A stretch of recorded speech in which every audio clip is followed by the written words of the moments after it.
சிவந்தி academy Tiruchendur SBI PO-வுக்கான சிறப்பு online பயிற்சி வகுப்புகள் நடைபெறுகிறது. கிருஷ்ணகிரி மாவட்டம் ஓசூர் பேருந்து நிலையம் தமிழகம் மட்டுமின்றி கர்நாடகா, ஆந்திரா, கேரளா உள்ளிட்ட மாநிலங்களுக்கு செல்லும் முக்கிய போக்குவரத்து மையமாக உள்ளது. சில மாதங்களுக்கு முன்பு அகற்றப்பட்ட சாலையோர ஆக்கிரமிப்பு கடைகள் மீண்டும் உருவாகி வருவதால் போக்குவரத்து நெரிசல் அதிகரித்துள்ளது. மேலும் பேருந்து நிலையத்தில் குப்பைகள் தேங்கியும் சுகாதார சீர்கேடும் நிலவுவதால் பயணிகள் கடும் சிரமமடைந்து வருகின்றனர்.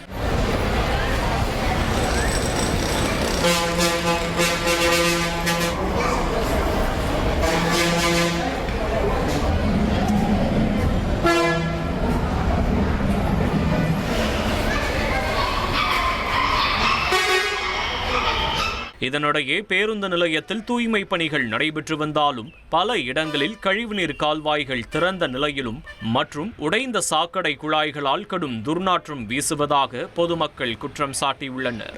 மேலும் பேருந்து நிலையத்தின் மேற்கூரை மற்றும் தரைத்தளமும் சேதமடைந்துள்ளதால் சுகாதார சீர்கேடு மற்றும் பாதுகாப்பு குறித்த அச்சம் பயணிகளிடையே அதிகரித்துள்ளது. இந்த சூழல்ல இந்த பேருந்து நிலையம் கட்டப்பட்ட நாள்ல இருந்து எவ்விதமான தூய்மை பணிகளும் மேற்கொள்ளப்படவே இல்லை.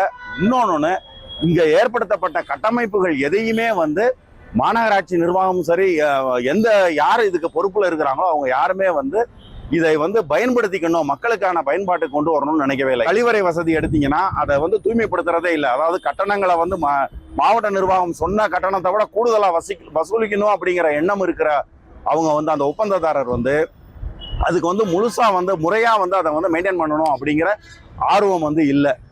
முழுக்க ஒரு துர்நாற்றம் அடிச்சு ஒரு முழுக்க கழிவறையா தான் இருக்குது. இதுல தாய்ப்பால் கொடுக்கும் நிலையம் இருக்குது, உணவு செஞ்சு அங்கேயே வழங்கிக்கிட்டு இருக்கிறாங்க. எல்லாமே திறந்த வழியில பண்றாங்க. மொச்சிக்கிட்டு இருக்குது, கொசு தொல்லையும் கடுமையா இருக்குது. இது ஒரு நோய் பரப்பும் நிலையமா இருக்குது.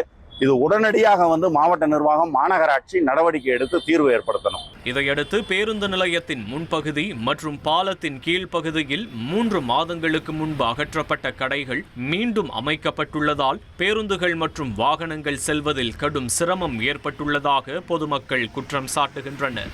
மறுபுறம் கடந்த பல ஆண்டுகளாக இந்த சாலையோர கடைகளையே நம்பி வாழும் சிறு வியாபாரிகள் மக்கள் நடமாட்டம் உள்ள சரியான மாற்று இடம் வழங்காமல் கடைகளை அகற்ற வேண்டும் என அரசுக்கு கோரிக்கை விடுத்துள்ளனர்.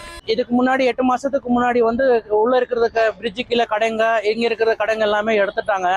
அதுக்கப்புறம் நம்ம வயிற்று பழுப்புக்கு வேற வழி இல்லை, போட்டோம். மறுபடியும் 2-3 மாசம் கழிச்சு போட்டோம். மறுபடியும் நேற்று நோட்டீஸ் கொடுத்துட்டு போயிருக்கிறாங்க. நேற்று நீங்க கடை இங்க வைக்க கூடாது, இங்க ஷாப்பிங் மால் வருது, நம்ம இது நீங்க கடை வச்சீங்கன்னா இந்த ஷாப்பிங் மால் யாரோ ஏலத்துக்கு எடுக்க மாட்டேன்றாங்க, அதனால நீங்க கடை வச்சிருக்கறதுனால நம்மளுக்கு டிஸ்டர்ப் ஆகுதுன்னு சொல்லிட்டு நம்மளுக்கு நேற்று கடை எடுன்னு சொல்லி நோட்டீஸ் கொடுத்துட்டு போயிருக்கிறாங்க. நம்மளுக்கு இந்த பயோமெட்ரிக் கார்டும் கொடுத்துருக்காங்க முனிசிபாலிட்டிலேருந்து நம்ம வியாபாரி பண்றதுக்கு. நம்மளுக்கு பேங்க்ல லோன் வேற வாங்கி கொடுத்துருக்காங்க. அது முனிசிபாலிட்டிலேருந்து தான் அரேஞ்ச்மெண்ட் பண்ணி கொடுத்துருக்காங்க. 50,000 ரூபாய் ஒரு ஆளுக்கு லோனும் கொடுத்துருக்காங்க. இப்போ நம்ம இதுல ஒரு நாளைக்கு 500-700 ரூபாய் சம்பாதிக்கிறோம். அதுல ஃபைனான்ஸும் கட்டணும், வீட்டையும் பார்க்கணும், அப்புறம் வாடகையும் கட்டணும், இப்போ லோனும் கட்டணும். இப்போ நம்மளால எப்படி முடியும்? இங்க கடை போட்டா தானே நம்ம சம்பாதிக்க முடியும். இப்போ இல்லைனாக்கா நம்ம இங்க கடை போடாதே, நீ எடுத்துட்டு போனாக்கா நம்ம இந்த காசெல்லாம் எப்படி பண்றது? இதுக்கு வேற வழி நீங்க என்ன காட்டுறீங்க நம்மளுக்கு? எனவே பொதுமக்களின் பாதுகாப்பையும் வியாபாரிகளின் வாழ்வாதாரத்தையும் கருத்தில் கொண்டு நிரந்தர தீர்வு காண மாநகராட்சி நடவடிக்கை எடுக்க வேண்டும் என்பதே இருதரப்பினரின் எதிர்பார்ப்பாக உள்ளது. சிவந்தி அகாடமி திருச்செந்தூர் SBI PO-வுக்கான சிறப்பு ஆன்லைன் பயிற்சி வகுப்புகள் நடைபெறுகிறது.